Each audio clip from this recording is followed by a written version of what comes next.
সনদ বাস্তবায়নের সুপারিশ নিয়ে সংকট ঘনীভূত। নভেম্বর হতে যাচ্ছে রাজনীতির গতিপথ নির্ধারণী মাস। তফসিলের আগে সুরাহা না হলে অনিশ্চিত গন্তব্যে যাবে দেশ, মত বিশ্লেষকের। খুলনায় ওয়ার্ড বিএনপি নেতার কার্যালয়ে বোমা হামলা, গুলিতে একজন নিহত, আহত একজন। মুন্সিগঞ্জে বিএনপির দুপক্ষের সংঘর্ষ, গুলিবিদ্ধ একজনের মৃত্যু। সিন্ডিকেটে মেডিকেল বোর্ডের রমরমা বাণিজ্য, জীবাণুমুক্ত না করে চিকিৎসা সরঞ্জাম বিক্রি, ব্যবহারে সংক্রামক রোগের ঝুঁকি, অব্যবস্থাপনার দায় অংশীজনদের। এবং বিশ্বব্যাংকের ঋণ ছাড়ের পরও প্রকল্পের ধীরগতি, সমালোচনার মুখে তড়িঘড়ি করে বে টার্মিনালের কাজ শুরু করতে যাচ্ছে চট্টগ্রাম বন্দর। চলতি বছর হবে ব্রেকওয়াটার নির্মাণ।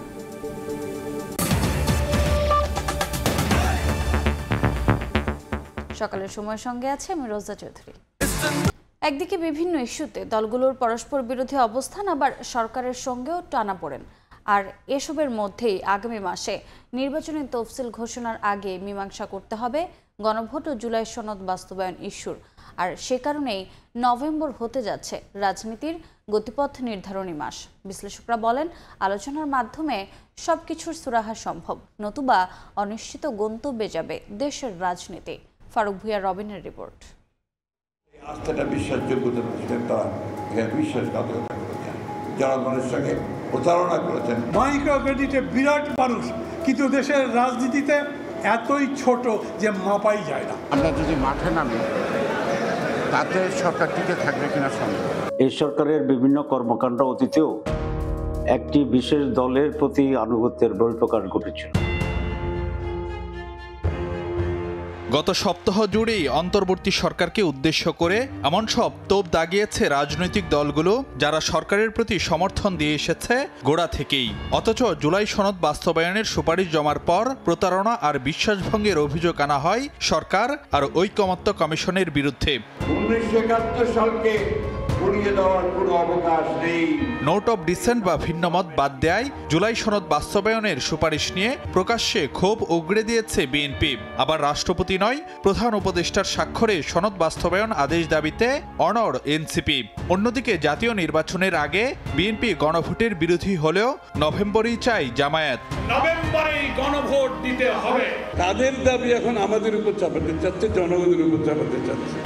কিছুদিন আগেও দলগুলোর পরস্পর বিরোধী বক্তব্য অনেকাংশেই সীমাবদ্ধ ছিল নিজেদের মধ্যেই, কিন্তু সে গণ্ডি পেরিয়ে এখন তীর ছোঁড়া হচ্ছে সরকারের দিকে। দৃশ্যমান হচ্ছে সরকারের সঙ্গে দলগুলোর দূরত্ব।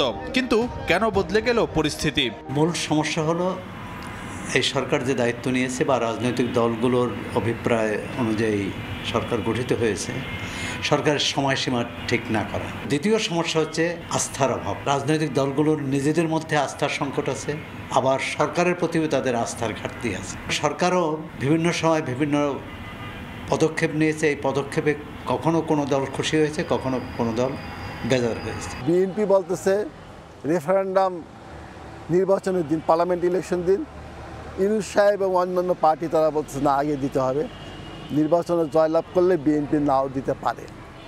হ্যাঁ, এই যে সন্দেহ, একে অপরের প্রতি সন্দেহটা, এটার জন্য গণ্ডগোলটা হয়েছে। একটি দল অন্য দলের প্রতি সন্দেহ করতেছে। আবার ফেব্রুয়ারিতে নির্বাচন চাইলে ডিসেম্বরেই ঘোষণা করতে হবে তফসিল। তার আগে সরকারের সামনে বড় চ্যালেঞ্জ দলগুলোর সঙ্গে দূরত্ব কমানো, সনদ বাস্তবায়ন পদ্ধতি আর গণভোট ইস্যুর মীমাংসা। সে কারণেই নভেম্বরকে বিবেচনা করা হচ্ছে গুরুত্বপূর্ণ মাস হিসেবে। ডিসেম্বরে তফসিল হওয়ার কথা। তফসিল হওয়ার পর যদি কোনো রাজনৈতিক দল নির্বাচন বর্জন করে অথবা নির্বাচনে অংশ না নেয়, সেটা কিন্তু একটা কঠিন অবস্থা তৈরি করবে। সে কারণে নভেম্বরেই সব রাজনৈতিক দলকে নিয়ে সরকার নির্বাচন করতে পারবে, এই আস্থাটা তৈরি হতে হবে। পর্দার অন্তরালে কিছু আলাপ আলোচনা করতে হয় রাজনীতিতে। সেই দিকে সমস্ত রাজনৈতিক দলগুলোর সাথে বসে আলাপ আলোচনা করেন, তারপর এই সমস্যাটাকে সমাধান করতে হবে। তা না হলে আমার মনে হয় অসুবিধা হবে।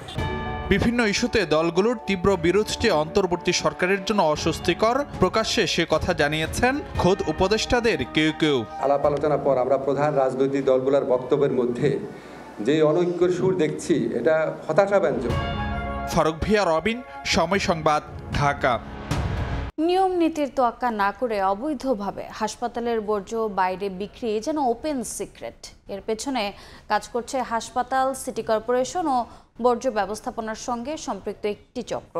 যথাযথ প্রক্রিয়ায় জীবাণুমুক্ত না করে বর্জ্য থেকে সংগ্রহ করা চিকিৎসা সরঞ্জাম ফের ব্যবহার করায় ঝুঁকির মুখে পড়ছে জনস্বাস্থ্য। মেডিকেল বর্জ্য বাণিজ্য নিয়ে কামরুল হাসানের ধারাবাহিক প্রতিবেদনের দ্বিতীয় পর্ব আজ।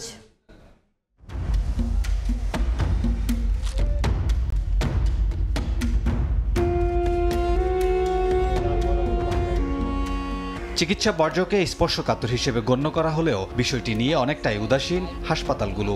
এ ধরনের বর্জ্য ব্যবস্থাপনাকে শৃঙ্খলায় আনতে 2008 সালে নীতিমালা প্রণয়ন করা হলেও তা রয়ে গেছে কেবল কাগজে কলমেই। মাঠ পর্যায়ে এর খুব একটা প্রতিফলন নেই।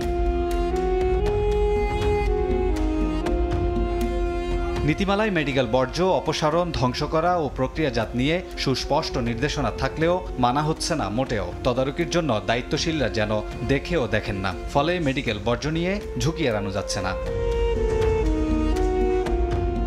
অনুসন্ধান বলছে হাসপাতাল থেকে পাওয়া 2 ধরনের চিকিৎসা বর্জ্য অবৈধভাবে বাইরে বিক্রি হয়। এজন্য হাসপাতালগুলোতে রয়েছে আলাদা সিন্ডিকেট। চিকিৎসা কাজে ব্যবহৃত কাচের বোতল, সিরিঞ্জ, স্যালাইন ব্যাগ ও প্লাস্টিক নল সহ যেসব বর্জ্য নষ্ট করে ফেলার কথা তা চলে যায় একটি পক্ষের কাছে। এগুলো ধরেন কিছুটা খরচ পানি হয়, এগুলো আমরা বিক্রি করি, যেটা জাস্ট হাসা কথা, এটা কোনো মিছা কথা কিনা না।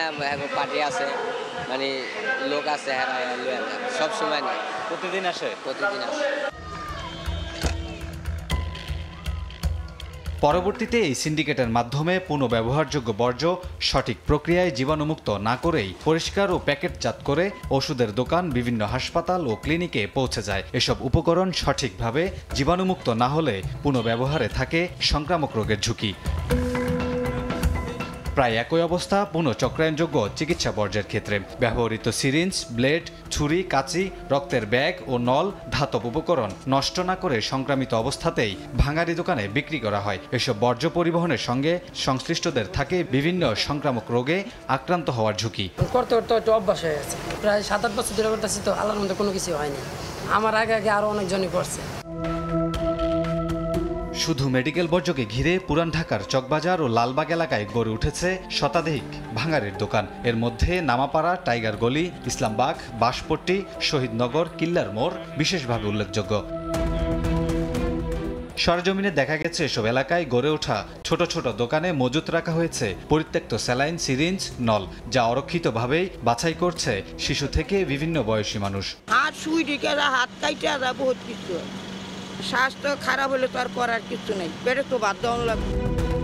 টিআইবি বলছে চিকিৎসা বর্জ্য ব্যবস্থাপনা সংক্রান্ত আইনে বিভিন্ন দুর্বলতা রয়েছে। পাশাপাশি পরিবেশ অধিদপ্তর, স্বাস্থ্য অধিদপ্তর ও বিভাগীয় কমিশনারের কার্যালয় সহ সংশ্লিষ্ট অংশীজনদের আন্তরিকতার ঘাটতি রয়েছে। আমাদের আইনে ঘাটতি আছে, বিধিমালাতে ঘাটতি আছে, কিন্তু যতটুকু আছে সেটা যথাযথ প্রয়োগ হয় না। যারা ওর সাথে অনিয়মের সাথে জড়িত, নিয়মগুলি বিধিগুলো লঙ্ঘন করছে না, তাদেরকে জবাব দিতে আনতে হবে। অনেকগুলো কিন্তু স্টেক হোল্ডার আছে, স্বাস্থ্য অধিদপ্তর, পরিবেশ অধিদপ্তর, সিটি কর্পোরেশনগুলো, পৌরসভাগুলো, বিভাগীয় কমিশনারদের কার্যালয়, এদের সকলের কিন্তু মানে দায়িত্ব হচ্ছে যে এই যে চেইনটা আমার চিকিৎসা বর্জ্য ব্যবস্থাপনায় সুশাসন নিশ্চিত করা, স্বচ্ছতা জবাবদিহি নিশ্চিত করা, প্রত্যেকেরই ভূমিকা আছে।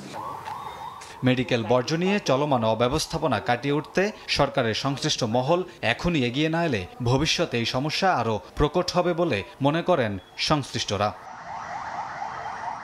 কামরুল হাসান, সময় সংবাদ, ঢাকা। স্বরাষ্ট্র উপদেষ্টার ঘোষণার পর এক ব্যক্তির নামে সিম সংখ্যা 10 থেকে 7টিতে নামানোর উদ্যোগ নিচ্ছে বিটিআরসি। কমিশন বলছে শিগগিরই আনুষ্ঠানিক চিঠি দিয়ে সরকারের চূড়ান্ত সিদ্ধান্ত জানতে চাওয়া হবে। তবে সিম কার্ড কমানোর উদ্যোগ নিয়ে আপত্তি তুলেছে মোবাইল অপারেটররা।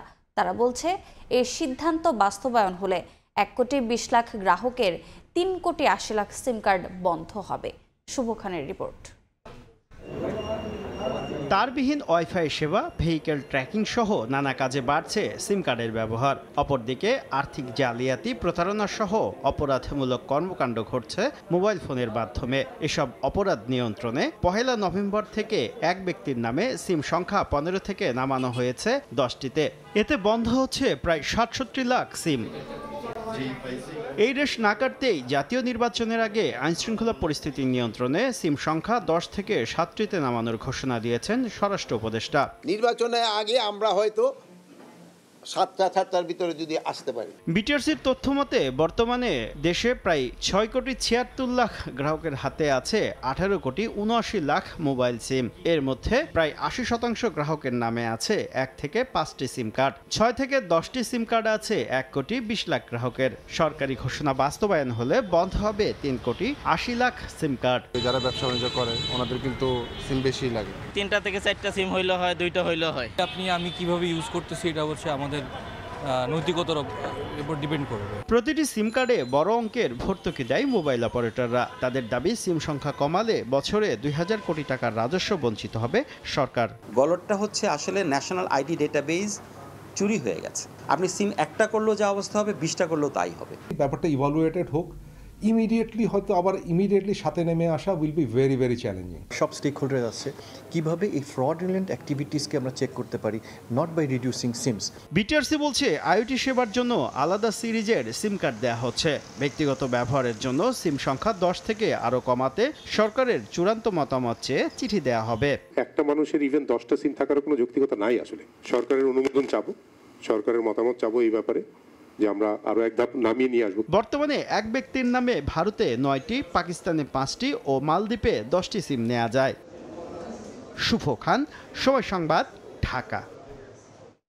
সমালোচনার মুখে অবশেষে তড়িঘড়ি করে বে টার্মিনালের দৃশ্যমান স্থাপনা নির্মাণ কাজ শুরু করতে যাচ্ছে চট্টগ্রাম বন্দর কর্তৃপক্ষ। চলতি বছরেই 102 মিলিয়ন মার্কিন ডলার ব্যয়ে ব্রেক ওয়াটার নির্মাণ এবং নেভিগেশন ইকুইপমেন্ট স্থাপনের কাজ শুরু হবে।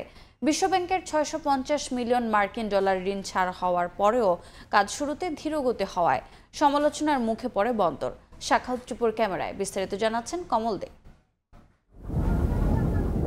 চট্টগ্রামের পতেঙ্গা উপকূলে অত্যাধুনিক বন্দর হিসেবে পরিচিত বে টার্মিনাল নির্মাণে 650 মিলিয়ন মার্কিন ডলার কয়েক মাস আগে ছাড় করিয়েছে বিশ্বব্যাংক। মূলত ব্রেক ওয়াটার নির্মাণ এবং নেভিগেশন যন্ত্রপাতি স্থাপনের জন্য বিশ্বব্যাংক সহজ শর্তে এই ঋণ অনুমোদন দেয়। তারপরও নানামুখী জটিলতায় কাজ শুরু করতে পারছিল না চট্টগ্রাম বন্দর কর্তৃপক্ষ। অথচ দেশের আমদানি রপ্তানি বাণিজ্যের ক্ষেত্রে চট্টগ্রাম বন্দরের উপর চাপ কমাতে এই বে টার্মিনালের কোনো বিকল্প দেখছেন না ব্যবসায়ীরা। বলবো না যে বে টার্মিনাল আমাদের দরকার, আমি এটাও বলবো না যে বে টার্মিনাল আমাদের নেক্সট ইয়ারে দরকার। উই নিডেড বে terminal yesterday, it is so important. 17,525 কোটি টাকার এই প্রকল্পে বিশ্বব্যাংকের সহায়তা হিসেবে থাকছে 9,333 কোটি টাকা, আর বাকি 6,500 কোটি টাকার যোগান দেবে চট্টগ্রাম বন্দর নিজেই। নানামুখী জটিলতায় এই বে টার্মিনাল নির্মাণের কাজ পিছিয়েছে অন্তত 6 বছর। 2026 সালে যেখানে পুরোদমে অপারেশনে যাওয়ার কথা, সেখানে গড়ে ওঠেনি কোনো অবকাঠামোগত স্থাপনা। শুরু হয়েছে নানা আলোচনা সমালোচনা, শেষ পর্যন্ত নড়েচড়ে বসেছে বন্দর কর্তৃপক্ষ। বিশ্বব্যাংকের অর্থায়নে শুরু হচ্ছে ব্রেক ওয়াটার নির্মাণ এবং নেভিগেশন ইকুইপমেন্ট স্থাপনের কাজ। বন্দরের তথ্য অনুযায়ী চলতি বছরে শুরু হবে ব্রেক ওয়াটার নির্মাণের কাজ। প্রাথমিক খরচ ধরা হয়েছে 100 মিলিয়ন মার্কিন ডলার। এর বাইরে বাড়তি 2 মিলিয়ন মার্কিন ডলার খরচ করা হচ্ছে নেভিগেশন যন্ত্রপাতি কিনতে। তবে চ্যানেল ড্রেজিং সহ প্রাথমিক কাজগুলোতে স্বচ্ছতা নিশ্চিতের পাশাপাশি দ্রুত সময়ে প্রকল্প শেষ করতে সম্ভাব্য সব বিডার প্রতিষ্ঠানের সঙ্গে আলোচনায় বসার সিদ্ধান্ত নিয়েছে চট্টগ্রাম বন্দর কর্তৃপক্ষ। আমরা আশা করছি আগামী 2-1 মাসের মধ্যেই বে টার্মিনালের ফিজিক্যাল কার্যক্রম শুরু হয়ে যাবে, আমাদের বিডাররা নিয়োজিত হয়ে যাবে। এই পর্যায়ে যারা প্রসপেক্টিভ বিডার আছে তাদেরকে নিয়ে আমরা একটা মত বিনিময় করছি। 2017 সাল থেকে শুরু হওয়া এই প্রকল্পে ভূমি অধিগ্রহণ জটিলতা যেমন ছিল, তেমনি অর্থায়ন সংস্থা কে হবে তা নির্ধারণও সময় ক্ষেপণ হয়েছে সবচেয়ে বেশি। 2 বছর আগে অনুমোদন হওয়া প্রাথমিক ডিজাইনের উপর ভিত্তি করে ডিটেল ডিজাইনের কাজ শুরু করেছে জার্মান ভিত্তিক প্রতিষ্ঠান শেলহন। তবে জটিলতা এড়াতে ড্রেজিং, চ্যানেল তৈরি, ব্রেক ওয়াটার নির্মাণ, টার্মিনাল প্রস্তুত এবং ইন্টারকানেক্টিং একযোগে শুরু করার তাগিদ বন্দরের সাবেক কর্মকর্তার। যেটিও হয়েছে, টার্মিনালও হয়েছে, কিন্তু টার্মিনালের সাথে যে রেলওয়ে এবং রোড কানেক্টিভিটি NH1 এবং রেলওয়ের এটা হয়নি, তাহলে উপকার হলো না। অতএব এই তিনটাকে একসাথে নিতে হবে। 6.5 কিলোমিটার দীর্ঘ বে টার্মিনালের 1225 মিটার দৈর্ঘ্যের দুটি টার্মিনাল নির্মাণ করা হবে। এছাড়া 1250 মিটার দৈর্ঘ্যের হবে বন্দরের মাল্টিপারপাস টার্মিনাল।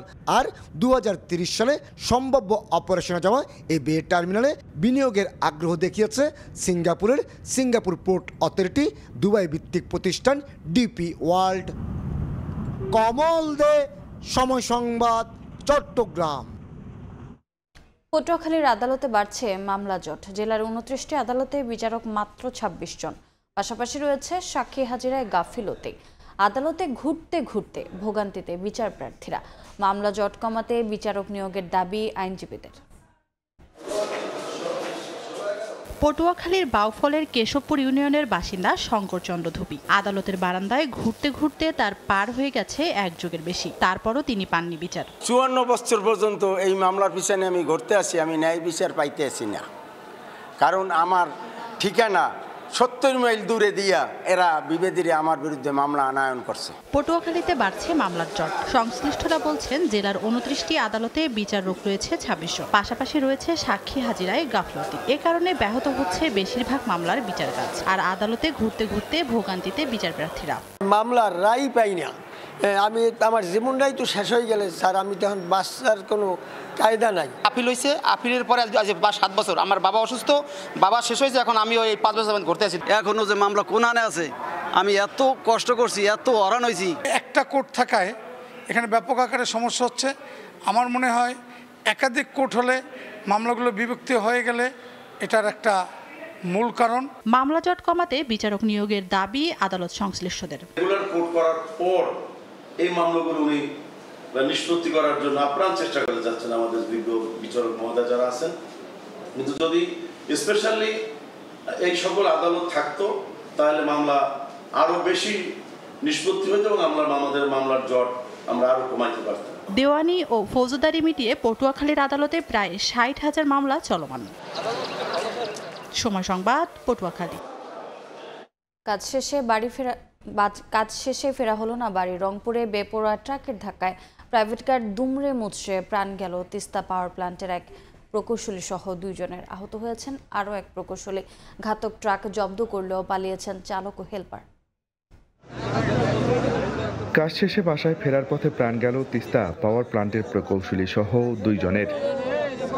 সোমবার রাতে প্রাইভেট কারে কর্মস্থল রংপুরের পীরগাছা থেকে বাসায় ফিরছিলেন তিস্তা পাওয়ার প্ল্যান্টের 2 প্রকৌশলী। পথে ঢাকা কুড়িগ্রাম মহাসড়কের এরশাদনগর এলাকায় বেপরোয়া গতির ট্রাকের ধাক্কায় দুমড়ে মুচড়ে যায়। ফায়ার সার্ভিস ও স্থানীয়রা আহত 2 জনকে উদ্ধার করে রংপুর মেডিকেল কলেজ হাসপাতালে নেওয়ার পথে এক প্রকৌশলীর মৃত্যু হয়। চিকিৎসাধীন আছেন আরও এক প্রকৌশলী। ট্রাকটা এসে এই প্রাইভেট কারের উপরে উঠাই দিয়েছে। প্রাইভেট কার ড্রাইভার সঙ্গে সঙ্গে জায়গায় স্পট ডেড হয়ে গেছে। ট্রাকের দোষ পুরোটাই, ট্রাক অফ সাইড থেকে আইসা এই প্রাইভেট কারে লাগা দিছে। রোড দিয়ে আমি সবসময় যাতায়াত করি, দেখি যে এই রোডের যে গাড়ি ঘোড়াগুলো এরা এমনভাবে চলাচল করে যে নিয়মের বাহিরে। এজন্য এখানে একটা সাইনবোর্ড বা কিছু একটা দেওয়া দরকার। দুর্ঘটনার পর ট্রাকের চালক ও হেলপার পালিয়ে যায়, তবে জব্দ করা হয়েছে ট্রাকটি। ট্রাকটা কারের উপরে উঠে গেছিল এবং ইঞ্জিন রানিং অবস্থায় ছিল। আমরা স্থানীয় লোকজন সহ 2 জন আহত লোককে উদ্ধার করে আমরা মেডিকেলে পাঠাই দেই। এই প্রসঙ্গে আইনগত ব্যবস্থা আমাদের পুলিশের পক্ষ থেকে প্রক্রিয়াধীন আছে। ঢাকা কুড়িগ্রাম মহাসড়কের কাউনিয়া থেকে রংপুরের মডার্ন মোড় পর্যন্ত 30 কিলোমিটার এলাকায় প্রতিদিনই ঘটছে ছোট বড় দুর্ঘটনা। আব্দুর রশিদ জীবন, সময় সংবাদ, রংপুর।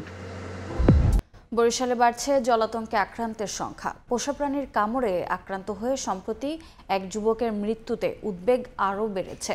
চলতি বছরে প্রাণীর কামড়ে আক্রান্ত হয়ে বিভাগের বিভিন্ন হাসপাতাল থেকে ভ্যাকসিন নিয়েছেন প্রায় 11,000 মানুষ। তবে সচেতনতা বাড়াতে প্রচারণা চলছে বলে জানায় স্বাস্থ্য বিভাগ। সুজয় দাসের ছবিতে মেহেদি হাসান বাপ্পির রিপোর্ট।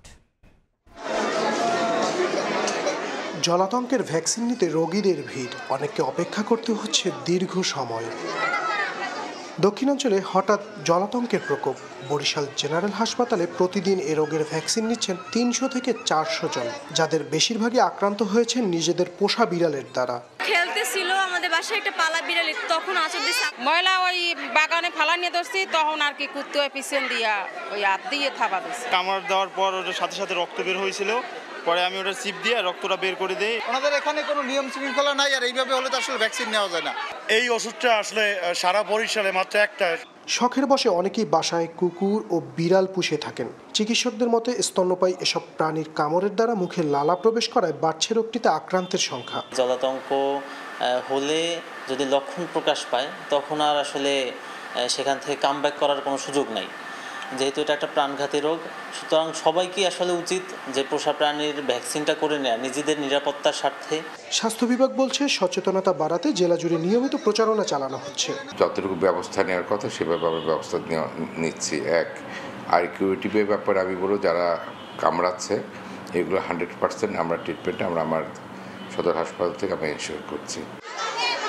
স্বাস্থ্য বিভাগের তথ্য মতে অক্টোবরের মাঝামাঝিতে পোষা বিড়ালের কামড়ে জলাতঙ্কে আক্রান্ত হয়ে ঝালকাঠির এক যুবক প্রাণ হারান। মেহেদী হাসান বাপ্পি, সময় সংবাদ, বরিশাল। ঘূর্ণিঝড় মন্থার প্রভাবে কয়েকদিনের বৃষ্টিতে নওগাঁয় প্রায় 14,000 হেক্টর জমির আধা পাকা ধান পানিতে তলিয়ে গেছে। নষ্ট হয়েছে 1,500 হেক্টর রবি ফসল, আলু, পেঁয়াজ, রসুন। বিস্তারিত জানাতে মান্দায় আছেন সহকর্মী MR রকি। সরাসরি যাচ্ছে তার কাছে। রকি, 30 ও 31 অক্টোবর টানা 2 দিনের এই সাগরের লঘুচাপের কারণে এলাকার উপর বেশ প্রভাব পড়েছিল। বিশেষ করে টানা বৃষ্টিতে একদিকে বেশ কিছু এলাকার ধান যেসব ছিল তলিয়ে যায়, অন্যদিকে ঝড়ো বাতাস ছিল। এই ঝড়ো বাতাস এবং বৃষ্টির কারণে বিশেষ করে ধান কেটে তোলার আগ মুহূর্তে বেশ কিছু ধান পেকেও গিয়েছিল। এই ধানগুলো এই মুহূর্তে পানিতে নিমজ্জিত রয়েছে এবং স্বাভাবিকভাবে চাষিরা বেশ হতাশায় পড়েছেন, কারণ ধান কেটে তোলার আগে থেকে দুর্যোগ তাদেরকে যেমন চিন্তায় ফেলেছে, সেই সাথে যে এলাকার ধানগুলো এই মুহূর্তে তলিয়ে রয়েছে এই ধানগুলো কিন্তু নষ্ট হয়ে যাওয়ার পথে অনেক এলাকায় ধান আমরা দেখলাম টেকিয়ে গিয়েছে। বিশেষ করে ধানের গোছালি যেটা ছিল পতন করেছে। স্বাভাবিকভাবে তারা একটা স্বপ্ন বলছিলেন যে এই এলাকায় ধান প্রধান ফসল, ধান ঘরে তুলবেন। সেই সাথে রবি ফসলের কিন্তু ব্যাপক ক্ষতি হয়েছে এবং আলু, পেঁয়াজ, রসুন, আদা এই জাতীয় যেসব চাষ করার আগাম একটা প্রস্তুতি নিয়ে থাকে চাষিরা এই মৌসুমে, এই এলাকাগুলোতে ব্যাপক পরিসরে পানির কারণে কিন্তু নিমজ্জিত হয় এবং নিমজ্জিত হওয়ার ফলে কিন্তু চাষ করার যে জমিগুলো ছিল এই জমিগুলো যে সময়ের মধ্যে চাষ তারা একদিকে ব্যাহত হবে, অন্যদিকে তারা বলছিলেন যে এই সময়টাতে ধান বিশেষ করে এই এলাকায় 1,96,000 হেক্টর জমিতে চাষিরা ধান রোপণ করেছেন। কৃষি বিভাগ বলছে এই ধানের মধ্যে প্রায় 14,000 হেক্টর ধান ইতিমধ্যে কিন্তু পানিতে অনেকটা নিমজ্জিত বা পানিতে তলিয়ে রয়েছে। স্বাভাবিকভাবে যে ফলন তারা আশা করছিলেন প্রতি বিঘায় 18 থেকে 20 বা 25 মণ পর্যন্ত, এই নিমজ্জিত এলাকার ধানগুলো কিন্তু অর্ধেকেরও নিচে নেমে যাবে। স্বাভাবিকভাবে কৃষি বিভাগও শঙ্কা প্রকাশ করছেন এই আকস্মিক দুর্যোগের কারণে তারা যে ফলনের প্রত্যাশা করছিলেন এই ফলন কিন্তু কাঙ্ক্ষিত ফলন থেকে চাষিরা ব্যাহত হবে এবং চাষিরা সেই ফলন থেকে অনেকটা দূরে থাকবে। 1 নভেম্বর 1 অগ্রহায়ণ থেকে কিন্তু এই এলাকায় ধান কেটে তোলার একটা উচ্ছ্বাস থাকে এবং এই উচ্ছ্বাসকে ঘিরেই এই এলাকার চাষিরা আসলে একটা স্বপ্ন বুনছিলেন। তারা আর কিছুদিনের মধ্যে ধান অনেক এলাকায় পেকে গিয়েছে এবং এই পেকে যাওয়া ধানগুলো কেটে তুলবেন। কিন্তু এই সময় এইরকম একটি দুর্যোগ চাষিদের যেমন চিন্তায় ফেলেছে, সেই সাথে অনেকে বলছেন যে ধার দেনা করে তারা এই ফসলগুলো তারা চাষ করেছেন, যে পরিমাণ খরচ করেছেন, হঠাৎ করে এই দুর্যোগের কারণে এরকম একটি বিপর্যয় তাদের নেমে এসেছে। জেলার মহাদেবপুর, আত্রাই, রানীনগর, নিয়ামতপুর, মান্দা এই এলাকায় সবচাইতে বেশি বিপর্যয়টা আমরা দেখছিলাম, কারণ নিচু এলাকাগুলোতে ব্যাপক পরিসরে ধান এই মুহূর্তে পানিতে তলিয়ে রয়েছে এবং এই তলিয়ে থাকা ধানগুলো কিন্তু স্বাভাবিকভাবে অনেক জায়গায় চিটা হয়ে যাবে এবং অনেক ক্ষেত্রে কিন্তু এই ধানের ফলনের অর্ধেকেরও নিচে নেমে যাবে, এমন কথাই কিন্তু তারা বলছিলেন। সব মিলে কিন্তু যে পরিবেশ সৃষ্টি হয়েছে এই এলাকা কৃষি প্রধান, চাষিরা অনেকটা দুশ্চিন্তায় পড়েছেন এবং কৃষি বিভাগের পক্ষ থেকে তারা বলছেন যে ক্ষয়ক্ষতি নিরূপণ করা হচ্ছে এবং নিরূপণের পরবর্তী ধাপে চাষিদের পরামর্শ দিচ্ছেন, যেহেতু এবার হঠাৎ করে এরকম একটা বিপর্যয় হয়েছে এবং সেটাতে আগাম যেসব আলু, পেঁয়াজ, রসুনের জন্য জমি প্রস্তুত করেছিলেন এই জমিগুলো অন্তত আরো 15 থেকে 20 দিন কিন্তু বিলম্বিত হবে চাষাবাদের ক্ষেত্রে এবং আলু চাষিদের দিক থেকে কৃষি বিভাগ পরামর্শ দিচ্ছে ধান কেটে তোলার পর যেন তারা আগাম একটা পরিবেশ নিশ্চিত করে এবং সুষম পরিবেশের মাধ্যমে তারা আবার কাঙ্ক্ষিত ফলন ঘরে তুলবে। এরকম পরিবেশের জন্য কৃষি বিভাগের পক্ষ থেকে মাঠ পর্যায়ে নওগাঁয় ফলন বিপর্যয়ের খবর আমার কাছে। সরাসরি যুক্ত ছিলাম নওগাঁয়, দেখছেন সকালের সময়, সঙ্গেই থাকুন। বিষখালী নদীর ভাঙনের কবলে কালিকাবাড়ি সরকারি প্রাথমিক বিদ্যালয় ভবনটি বিলীন হলে বন্ধ হয়ে যাবে কোমলমতিদের লেখাপড়া। সাইক্লোন শেল্টার থাকবে না ওই এলাকায়। পানি উন্নয়ন বোর্ডের দাবি, ভাঙন রোধে প্রায় 2 কোটি টাকা ব্যয় নেওয়া হয়েছে জরুরি ব্যবস্থা। রুবেল হোসেনের ছবিতে সাইফুল মিরাজের রিপোর্ট। ভাঙন চলছে নদীর তীরে, পাশেই বিদ্যালয়। নদী ও বিদ্যালয়ের দূরত্ব 100 ফুটেরও কম হওয়ায় সৃষ্টি হয়েছে ভাঙন আতঙ্ক। বরগুনার বেতাগী উপজেলার বিষখালী নদীর ভাঙনের কবলে কালিকাবাড়ি গ্রাম। এখানকার একমাত্র শিক্ষা প্রতিষ্ঠান ও ঘূর্ণিঝড় আশ্রয়কেন্দ্র কালিকাবাড়ি সরকারি প্রাথমিক বিদ্যালয়। বর্তমানে ভাঙনের হুমকিতে পড়েছে বিদ্যালয়টির অস্তিত্ব। এতে আতঙ্কিত শিক্ষক, শিক্ষার্থী ও এলাকাবাসী। তারা বলছেন, শিগগিরই কার্যকর ব্যবস্থা না নিলে আগামী বছরের মধ্যে নদীগর্ভে বিলীন হবে ভবনটি। এতে একদিকে বন্ধ হয়ে যাবে কোমলমতিদের পড়াশোনা, অন্যদিকে সাইক্লোন শেল্টার থাকবে না এ এলাকায়। নদী ভেঙে আমাদের স্কুলের সামনে চলে আসে, তাই আমাদের স্কুলে আসতে ভয় লাগে। আমাদের এই গ্রামে একটা স্কুল ভেঙে গেলে আমাদের পড়াশোনা আর হবে না। সব সময় ভয়ের মুখে কাটাতে হয়, কখন জানি কি হয়ে যায়, কি ঘটে যায়। দ্রুত স্থায়ী পদক্ষেপ না হয় তাহলে আমার মনে হয় যে হয়তো 2-3 বছরের মধ্যে নদীর গর্ভে বিলীন হয়ে যেতে পারে আমাদের বিদ্যালয়টি। প্রাথমিক শিক্ষা বিভাগ বলছে, ভবনটি রক্ষায় কার্যকর পদক্ষেপ গ্রহণের জন্য সংশ্লিষ্টদের অবগত করা হয়েছে। আর পানি উন্নয়ন বোর্ডের দাবি, ভাঙন রোধে প্রায় 2 কোটি টাকা ব্যয়ে নেওয়া হয়েছে জরুরি ব্যবস্থা। এই বিষয়টা আমার উদ্বোধন কর্তৃপক্ষকে লিখিতভাবে জানাইছি, হয়তো সেখান থেকে অ্যালোকেশন আসলে রিপ্লেসমেন্ট হোক, রোধ হোক, যে কাজ হোক সে কাজ সহযোগিতা করবে। ওখানে জিওব্যাগ ফেলে ভাঙন রোধের জন্য 200 মিটার জায়গা কাজ বাস্তবায়নের প্রশাসনিক অনুমোদন পেয়েছি। বর্তমানে নকশা চলমান আছে, নকশা পেলেই আমরা দ্রুত টেন্ডার করে কাজটা বাস্তবায়ন করব। 2010 সালে কালীবাড়ি সরকারি প্রাথমিক বিদ্যালয় ভবনটি নির্মাণ করে এলজিইডি। সাইফুল মিরাজ, সময় সংবাদ, বরগুনা। আতঙ্কে রূপ নিয়েছে বরিশালের ঝুঁকিপূর্ণ ভবনগুলো। কাঠামোগত দুর্বলতা ও পরিকল্পিত সংস্কার সব মিলিয়ে এগুলো এখন জনজীবনের জন্য হুমকি। বিশেষজ্ঞরা বলছেন, মাঝারি মাত্রার ভূমিকম্পে এসব ভবন ধসে পড়তে পারে।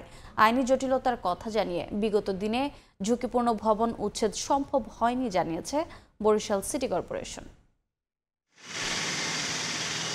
টিনশেডের ছাত্রাবাসে ঝুঁকি নিয়েই থাকছেন সরকারি বিএম কলেজের 50 শিক্ষার্থী। এর পাশেই রয়েছে শতবর্ষী আরেকটি পরিত্যক্ত ভবন। শিক্ষার্থীদের প্রয়োজনীয় কাজ সারতে যাতায়াত করতে হচ্ছে ভবনের নিচ দিয়েই। শুধুই শিক্ষার্থী নয়, আতঙ্ক নিয়ে চলাচল করছেন পথচারীরাও। সবারই যাতায়াত করতে হবে ভবনের নিচ দিয়ে। ভবন যদি ভেঙে পড়ে তখন আমাদের সবার মৃত্যু ঝুঁকি আছে। কারো মাথার উপর পড়ে, কারো গায়ে লাগে, কেউ দৌড় দিয়ে যায়, রিস্কের মধ্যে আছি আমরা। একাধিকবার প্রশাসনকে বলার পরেও তারা কোনো ব্যবস্থা গ্রহণ করেনি। মনে হয় যে কোনো সময় ভেঙে চুরে পড়তে পারে এখান থেকে, যার জন্য এই পাশ থেকেই হাঁটি না, ওই পাশ থেকেই হাঁটি। তবে ছাত্রাবাসটি অর্পিত সম্পত্তি হওয়ায় চাইলেই ব্যবস্থা নেওয়া সম্ভব নয় জানিয়েছেন বিএম কলেজ কর্তৃপক্ষ। জেলা প্রশাসনের সাথে যোগাযোগ করেছি যে আইনানুগ ব্যবস্থার মাধ্যমে যাতে এইটা যে পরিত্যক্ত বিল্ডিংটা এটার অপসারণ করা এবং নতুন ভবন তৈরি করা। বরিশাল মহানগরীতে এমন অনেক ভবন চিহ্নিত করে 1 যুগ আগে ঝুঁকিপূর্ণ ঘোষণা করে সিটি কর্পোরেশন। সেগুলোর বেশিরভাগই এখন বসবাস করছেন মানুষ। আমাদের টাকার তো সমস্যা, সেই জন্যই থাকি জায়গাটায়। আমাদের যাওয়ার জায়গা নাই বিধায় আমরা এর ভিতরে আছি, আমার জন্মই এইখানে। গত 12 বছরে বরিশাল সিটি কর্পোরেশন কেবলমাত্র ঝুঁকিপূর্ণ ভবন ঘোষণার মধ্যেই সীমাবদ্ধ ছিল বলে অভিযোগ উঠেছে। উচ্ছেদে নেওয়া হয়নি কোনো পদক্ষেপ। যদিও নগর ভবন বলছে আইনি জটিলতায় ভবনগুলো উচ্ছেদে সময় লেগেছে। শিগগিরই সবগুলোর বিরুদ্ধেই ব্যবস্থা নেওয়ার আশ্বাস সিটি কর্তৃপক্ষের। 2013 সালে বাসিন্দাদের জননিরাপত্তায় এসব ভবন জরিপের মাধ্যমে 35টি ভবন ঝুঁকিপূর্ণ ঘোষণা করা হয়। অপূর্ব অপু, সময় সংবাদ, বরিশাল। পিরোজপুরের নাজিরপুর উপজেলার শ্রীরামকাঠির জনবিচ্ছিন্ন এলাকায় নির্মাণ করা হয় মাছ বিক্রির জন্য 4টি শেড। দুর্গম এলাকা হওয়ায় সেখানে যাননি স্থানীয় কোনো ব্যবসায়ী। চুরি হয়ে গেছে শেডের অনেক মালামাল। এলাকাবাসী বলছেন, দুর্নীতির জন্যই নেওয়া হয়েছিল এমন প্রকল্প। বিষয়টি নিয়ে ব্যবসায়ী ঊর্ধ্বতন কর্মকর্তাদের সঙ্গে আলোচনা করে সিদ্ধান্ত নেওয়ার কথা জানায় উপজেলা প্রশাসন। নদীর তীরে নির্মাণ করা হয়েছে শেড। কথা ছিল এখান থেকে বেচাকেনা হবে মাছ, তবে সেখানে যাতায়াতের নেই কোনো ভালো সড়ক। পিরোজপুরের নাজিরপুর উপজেলার শ্রীরামকাঠির জনবিচ্ছিন্ন এলাকায় 2023 সালে নির্মাণ করা হয় মাছ বিক্রির জন্য 4টি শেড। এলাকাবাসীর অভিযোগ, তৎকালীন সংসদ সদস্য ও প্রাণী সম্পদ মন্ত্রী সম রেজাউল করিমের অনুসারীরা অর্থ লোপাটের জন্য প্রভাব খাটিয়ে জনবিচ্ছিন্ন এলাকায় শেডগুলো নির্মাণ করেছে। দুর্গম জায়গা বলে গত 2 বছরে সেখানে যাননি স্থানীয় কোনো ব্যবসায়ী। নির্জন এলাকা হয়, এরই মধ্যে চুরি হয়ে গেছে শেডের অনেক মালামাল। এখানে তো বাজার মেলার কোনো প্রশ্নই আসে না, যুক্তিকতাই নাই। এখানে কোনো লোকজন নাই, লোকজন আসে না, থাকে না, থাকে কুকুর বসবাস করে। বন্যা হলে বা একটু সিগন্যাল দিলে সাগরে এখানে প্রায় হাঁটু সমান পানি হয়ে যায়, সব জায়গায় সব আটকেই যায়। তো এখানে কিন্তু কাঁচা বাজার হওয়ার মতো যথেষ্ট জায়গা না। এটা 2 বছর ধরে বন্ধ, চালু হয় না এখনো। ওইটা একটা প্যাকেজ প্রজেক্ট ছিল, ওটাতে দেখাই মূলত অনেক টাকা উত্তোলন করছে, এর কিছু জায়গা ব্যয় করছে, বাকি টাকাটা আমার মনে হয় যে তারা এটা লোপাট করার একটা প্রক্রিয়া। তবে শেডগুলো নির্মাণ সম্পর্কিত কোনো তথ্য পিরোজপুর জেলা ও উপজেলা প্রশাসন এবং মৎস্য বিভাগের কাছে নেই। নাজিরপুর উপজেলা প্রশাসন বলছে, বিষয়টি নিয়ে ব্যবসায়ী ও ঊর্ধ্বতন কর্মকর্তাদের সঙ্গে আলোচনা করে পরে সিদ্ধান্ত নেওয়া হবে। মৎস্য বিভাগ নির্মাণ করার পরে কবে কার কাছে কিভাবে হস্তান্তর করেছে সে ধরনের কোনো তথ্য আমাদের পরিষদে সংরক্ষিত নেই। বর্তমানে কোনো উপজেলা মৎস্য কর্মকর্তাও নেই। নতুন একজন মৎস্য কর্মকর্তা আশা করি খুব দ্রুত যোগদান করবে। তিনি যোগদান করার পরে তার সাথে যোগাযোগ করে দ্রুত সমাধানের জন্য আমরা চেষ্টা করব। শ্রীরামকাঠির 4টি মৎস্য শেড নির্মাণ ব্যয় সম্পর্কে জানাতে পারেনি জেলা মৎস্য বিভাগ। তবে 2019 সালে শুরু হওয়া 61টি জেলার প্রাণী সম্পদ ও ডেইরি উন্নয়ন প্রকল্পের আওতায় শেড নির্মাণে মোট ব্যয় হয় 5,390 কোটি টাকা। সময় সংবাদ, পিরোজপুর। ঝালকাঠিতে জমজমাট সুপারি বাণিজ্য। জেলার সবচেয়ে বড় সাতুরিয়ায় প্রতি হাটে অন্তত 50 লাখ টাকার সুপারি বেচাকেনা হয়। ধানের চেয়ে 3 থেকে 4 গুণ বেশি আয় হওয়ায় খুশি বাগানীরা। সুপারি বাগান বাড়াতে সহযোগিতার আশ্বাস কৃষি বিভাগের। পলাশ শাহের পাঠানো তথ্য ও শামীম হোসেনের ছবি নিয়ে রিপোর্ট। আড়তে কাঁচা পাকা সুপারি, বেচা কেনায় ব্যস্ত ক্রেতা বিক্রেতা। ভরা মৌসুমে সুপারির বাণিজ্য জমজমাট ঝালকাঠির রাজাপুর উপজেলার সাতুরিয়া হাটে। বাগানীরা বলছেন, একবার গাছ লাগালে 30 থেকে 35 বছর ফলন দেয় এই গাছ। এজন্য বাড়তি আয়ে জেলায় সুপারির বাগান দিন দিন বাড়ছে। ধানের চেয়ে 3 থেকে 4 গুণ বেশি আয় হয়। জেলার সবচেয়ে বড় সুপারি বাজার সাটুরিয়ায় সপ্তাহে শুক্র ও মঙ্গলবার হাট হয়, আর প্রতি হাটে অন্তত 50 লাখ টাকা সুপারি বেচা কেনা হয়। এতে খুশি ক্রেতা বিক্রেতারা। এটা বিরাট হাট, সুপারি হাটের জন্য বিখ্যাত। এখানে প্রতি হাটে আমি অন্তত 1 লক্ষ টাকা সুপারি কিনি। সুপারির সিজনে একটু বেশি হয়, সেটা হচ্ছে 20 থেকে 30 লক্ষ টাকা বেচা কিনা হয়। কৃষি বিভাগ বলছে, সুপারির বাণিজ্য স্থানীয় অর্থনীতিতে ইতিবাচক প্রভাব ফেলেছে। বাগান বাড়াতে বাগানীদের পরামর্শ ও সহযোগিতার আশ্বাস সংশ্লিষ্ট কর্মকর্তার। পরিকল্পিত চাষাবাদ এবং এই অর্থনীতিতে এটি যেন আরো গুরুত্বপূর্ণ ভূমিকা পালন করতে পারে, সেভাবে চাষাবাদ করার জন্য কৃষকদের উদ্বুদ্ধ করছে। আশা করি ভবিষ্যতে সুপারি চাষে ভালো ফলাফল পাবে। কৃষি বিভাগের তথ্য মতে ঝালকাঠিতে 480 হেক্টর জমিতে সুপারির বাগান রয়েছে। সময় সংবাদ, ঝালকাঠি। যুদ্ধবিরতির মধ্যেও থামেনি ইসরায়েলি বর্বরতা। এবার দক্ষিণ লেবাননের নাবাতিয়ায় ইসরায়েলি হামলায় 4 জন নিহত হয়েছেন। এদিকে গাজার দক্ষিণে রিয়েলো লাইন ঘিরে তৈরি হয়েছে নতুন মানবিক সংকট। সহায়তা প্রবেশে বাধা, পানি ও ওষুধের অভাব, সব মিলিয়ে বাসিন্দারা চরম দুর্ভোগের দিন কাটাচ্ছেন। এমন পরিস্থিতিতে এখনও যুদ্ধ শেষ হয়নি বলে হুঁশিয়ারি দিয়েছেন ইসরায়েলের প্রধানমন্ত্রী বিনিয়ামিন নেতানিয়াহু। দক্ষিণ লেবাননের নাবাতিয়ার আকাশে আচমকা ভেসে ওঠে ইসরায়েলি যুদ্ধবিমান। মুহূর্তেই ধ্বংসস্তূপে পরিণত হয় নাবাতিয়ার একটি আবাসিক ভবন। চারদিকে ধোঁয়া আর ধ্বংসাবশেষ। আতঙ্কে ছোটাছুটি করেন আশপাশের মানুষ। আহতদের উদ্ধার করে নেওয়া হয় হাসপাতালে। স্থানীয়রা বলছেন, হামলার লক্ষ্যবস্তু ছিল হিজবুল্লাহর যোগাযোগ কেন্দ্র। স্বজনদের আর্তনাদে ভারী হয়ে ওঠে সেখানকার পরিবেশ। হামলায় নিহতদের জানাজা অনুষ্ঠিত হয় শহরের প্রধান মসজিদ প্রাঙ্গণে। জানাজায় অংশ নেন হিজবুল্লাহর রাজনৈতিক শাখার প্রতিনিধিরাও। ইসরায়েল যুদ্ধবিরতির শর্ত ভেঙে বেসামরিক স্থাপনায় হামলা চালিয়েছে বলে অভিযোগ তাদের। গাজার দক্ষিণের ইয়েলো লাইন ঘিরে তৈরি হয়েছে নতুন মানবিক সংকট। সহায়তা প্রবেশে বাধা, পানি ও ওষুধের অভাব সব মিলিয়ে বাসিন্দারা চরম দুর্ভোগে দিন কাটাচ্ছেন। ইয়েলো লাইনের কাছে বসবাসরত ফিলিস্তিনিরা জানান তারা নিজেদের বাড়িতে পৌঁছাতে পারছেন না। সীমারেখার কারণে প্রয়োজনীয় বস্তু, বিশেষ করে শীতকালীন পোশাকও সংগ্রহ করতে পারছেন না। প্রতিদিনই গুলির শব্দ, ট্যাঙ্কের অগ্রগতি এবং অজানা হুমকির মধ্যে জীবনযাপন করছেন তারা। এদিকে যুদ্ধবিরতি মানে যুদ্ধের সমাপ্তি নয় বলে মন্তব্য করেছেন ইসরায়েলি প্রধানমন্ত্রী বিনিয়ামিন নেতানিয়াহু। হিজবুল্লাহ পুনরায় সশস্ত্র হওয়ার চেষ্টা করলে ইসরায়েল চুক্তি ভঙ্গের প্রেক্ষিতে প্রতিরক্ষা কর্মসূচি চালাবে বলেও হুঁশিয়ারি দেন তিনি। আন্তর্জাতিক মানবিক সংগঠন রেড ক্রস এবং মিশরীয় টিম ইয়েলো লাইন পার হয়ে ইসরায়েলি জিম্মিদের মরদেহ খুঁজতে প্রবেশ করেছে। হামাস 17 জন জিম্মির লাশ হস্তান্তর করেছে এবং 20 জন জীবিত বন্দীকে মুক্ত করেছে বলেও জানিয়েছে সংগঠনগুলো। এর মধ্যে গাজা থেকে আরও 3 ইসরায়েলি জিম্মির মরদেহ দেশে পৌঁছেছে বলে নিশ্চিত করেছেন নেতানিয়াহু। ইয়াসমিন অনন্যা, সময় সংবাদ। পাল্টাপাল্টি হামলা চালিয়েছে রাশিয়া ও ইউক্রেন। রুশ বিমান ও ক্ষেপণাস্ত্র হামলায় ইউক্রেনে নিহত হয়েছেন 9 জন, আহত হয়েছেন অনেকে। পাশাপাশি দক্ষিণ ও পূর্বাঞ্চলে একযোগে চালানো হামলায় দোকান, বাড়িঘর ও জ্বালানি স্থাপনা ধ্বংস হয়েছে। পাল্টা প্রতিক্রিয়ায় রাশিয়ার তেল পাইপলাইন ও কৃষ্ণ সাগর উপকূলে হামলা চালিয়েছে ইউক্রেন। স্থানীয় সময় শনিবার রাতে ইউক্রেনের বিভিন্ন অঞ্চলে হামলা চালায় রাশিয়া। দিনপ্রো পেট্রোভস্ক অঞ্চলে বিমান ও ক্ষেপণাস্ত্র হামলা চালায় রুশ সেনারা। পাশাপাশি ওডেসা, ঝাপরিঝিয়া ও খেরসন অঞ্চলেও রুশ ড্রোন আঘাত হানে। এতে হতাহত হন অনেকে। এদিকে মাইকোলভ শহরতলিতে ইস্কান্দার এম ব্যালিস্টিক ক্ষেপণাস্ত্র হামলা চালায় রাশিয়া। এতে কয়েকজন হতাহত হয়। দক্ষিণ ও পূর্বাঞ্চলে একযোগে চালানো এই হামলায় ইউক্রেনের বহু দোকান, ঘরবাড়ি ও জ্বালানি স্থাপনা ধ্বংস হয়।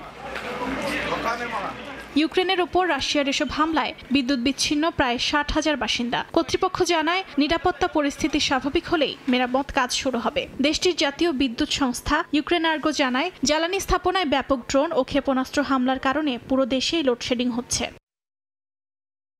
এদিকে রুশ হামলার জবাবে পাল্টা অভিযান চালায় ইউক্রেনও। এদিন রাশিয়ার তেল পাইপলাইন ও কৃষ্ণ সাগর উপকূলে হামলা চালায় ইউক্রেনের সেনারা। দেশটির সামরিক গোয়েন্দা বিভাগের দাবি, মস্কোর রামেন্সকি জেলায় 400 কিলোমিটার দীর্ঘ পাইপলাইনের 3টি জ্বালানি লাইন ধ্বংস হয়েছে। এ বিষয়ে এখনো কোনো মন্তব্য করেনি রুশ কর্তৃপক্ষ। তবে কৃষ্ণ সাগর ও ক্রিমিয়ার আকাশে 164টি ইউক্রেনীয় ড্রোন প্রতিহত করা হয়েছে বলে জানায় রুশ প্রতিরক্ষা মন্ত্রণালয়। অর্জিতা শেহজিন, সময় সংবাদ। আফগানিস্তানের হিন্দুকুশ এলাকায় 6.3 মাত্রার শক্তিশালী ভূমিকম্প আঘাত হেনেছে। এতে অন্তত 7 জনের মৃত্যুর খবর পাওয়া গেছে। যুক্তরাষ্ট্রের জিওলজিক্যাল সার্ভে জানায় স্থানীয় সময় ভোরে কলম শহরের কাছে ভূমিকম্পটি অনুভূত হয়। প্রাথমিকভাবে গভীরতা 10 কিলোমিটার ধরা হলেও পরে সংশোধন করে 28 কিলোমিটার বলে জানা যায়। আফগানিস্তানের জাতীয় দুর্যোগ ব্যবস্থাপনা সংস্থা জানিয়েছে ক্ষতির বিস্তারিত তথ্য পরে প্রকাশ করা হবে। দেশটি ভূমিকম্প প্রবণ, বিশেষ করে হিন্দুকুশ পর্বতমালার এলাকায়, যেখানে ইউরেশীয় এবং ভারতীয় টেকটনিক প্লেট মিলিত হয়। ব্রিটিশ জিওলজিক্যাল সার্ভের ভূমিকম্প বিজ্ঞানী ব্রায়ান ব্যাপটি জানান, 1900 সালের পর থেকে উত্তর পূর্ব আফগানিস্তান 7 বা তার বেশি মাত্রার কমপক্ষে 12টি ভূমিকম্পের মুখোমুখি হয়েছে। আবারও ন্যায় বিচারের দাবিতে উত্তাল সার্বিয়ার রাজধানী বেলগ্রেড। গেল বছর দেশটির দ্বিতীয় বৃহত্তম নোভি সাদ শহরের রেল স্টেশনের ছাদ ধসে 16 জন নিহত হওয়ার ঘটনায় রাজপথে হাজারো মানুষ। ন্যায় বিচারের আশায় অনশনে নেমেছেন কেউ কেউ, তবে আন্দোলনকারীদের ব্যারিকেড দিয়ে ছত্রভঙ্গ করে পুলিশ। পরিস্থিতি নিয়ন্ত্রণে কঠোর অবস্থানে প্রশাসন, মোতায়েন করা হয় বাড়তি সেনা সদস্য। সার্বিয়ার রাস্তায় জ্বলছে টায়ার। ধাওয়া পাল্টা ধাওয়ায় রণক্ষেত্রে পরিণত হয় রাজধানী বেলগ্রেড। টিয়ার গ্যাসে ঢেকে যায় শহরের আকাশ। পুলিশের সঙ্গে বিক্ষোভকারীদের সংঘর্ষে আহত হন বহু মানুষ। কয়েকজনকে আটকও করে নিরাপত্তা বাহিনী। 2024 সালের 1 নভেম্বর নোভি সাদ শহরে রেল স্টেশনের ছাদ ধসে প্রাণহানির ঘটনার বিচার দাবিতে টানা কয়েকদিন ধরে চলছে বিক্ষোভ। অংশ নিয়েছেন বিশ্ববিদ্যালয়ের ছাত্র, শিক্ষক সহ সাধারণ জনগণও। অব্যবস্থাপনা ও দুর্নীতির দায় কেউ নিচ্ছে না বলে দাবি করেন আন্দোলনকারীরা। তাদের মতে দুর্নীতি ও ক্ষমতাসীনদের অবহেলায় ঘটছে প্রাণহানি। এজন্য প্রেসিডেন্ট ভুচিচকে জবাবদিহিতার আওতায় আনার দাবিও করেন তারা। এদিকে আন্দোলনের আড়ালে অরাজকতা সৃষ্টির চেষ্টা চলছে বলে দাবি করছে প্রশাসন। পরিস্থিতি নিয়ন্ত্রণে পুলিশের পাশাপাশি সেনা মোতায়েন করা হয়েছে শহরের গুরুত্বপূর্ণ এলাকায়। ইয়াসমিন অনন্যা, সময় সংবাদ। দেখছেন সকালের সময়। এবারে খেলার খবর। বিপিএল এর ফ্র্যাঞ্চাইজি চাওয়া 11 প্রতিষ্ঠানের মধ্যে প্রাথমিক বাছাইয়ে বাদ পড়ল 3টি। প্রয়োজনীয় ডকুমেন্টস এবং পে অর্ডার জমা না দেওয়ার কারণে দুটো পুরানো দল চিটাগং কিংসের রেস্কিউ স্পোর্টস এবং খুলনার মাইন্ডট্রি আর থাকছে না। বাদ পড়া অন্যটি এবারই প্রথম। নোয়াখালী ফ্র্যাঞ্চাইজি চাওয়া বাংলা মর্গ আগামী 4 নভেম্বর টিকে থাকা 8 প্রতিষ্ঠানের মধ্য থেকেই এবারের ফ্র্যাঞ্চাইজি দেয়া হবে বলে নিশ্চিত করেছেন বিপিএল গভর্নিং কাউন্সিলের সদস্য সচিব ইফতেখার মিঠু।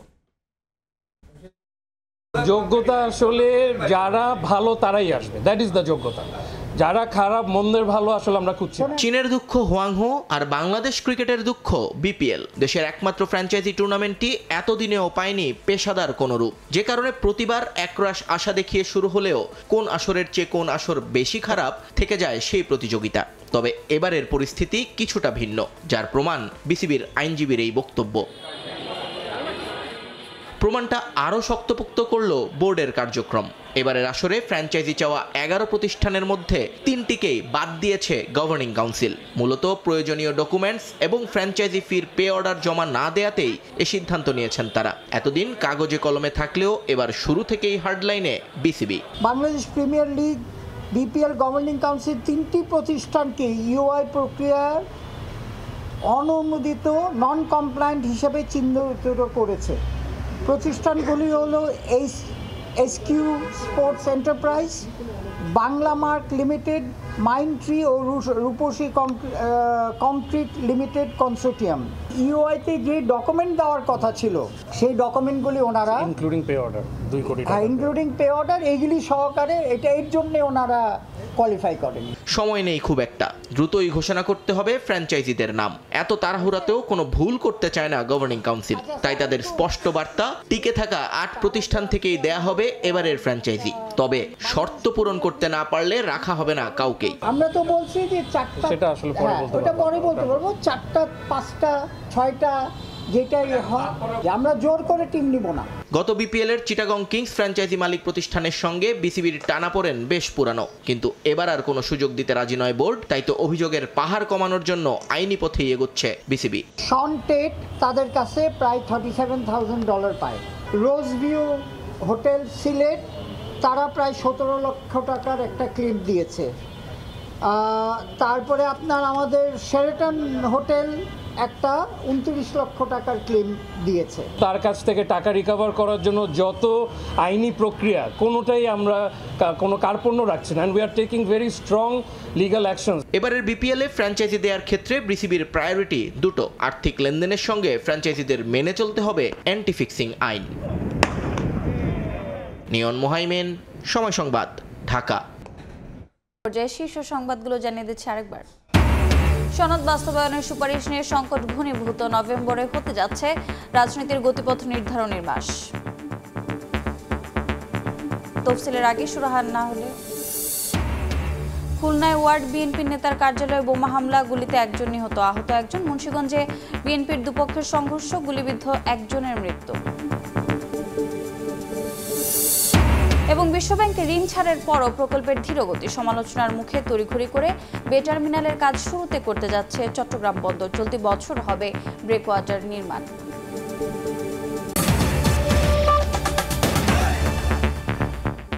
এ ছিল সকালের সময়। এরপর আন্তর্জাতিক সময়ের সঙ্গে থাকবেন সাদেক হাসান ইমন। ধন্যবাদ রোজা। আন্তর্জাতিক সময় নিয়ে আসছি কিছুক্ষণ পর, সঙ্গে থাকুন সময়।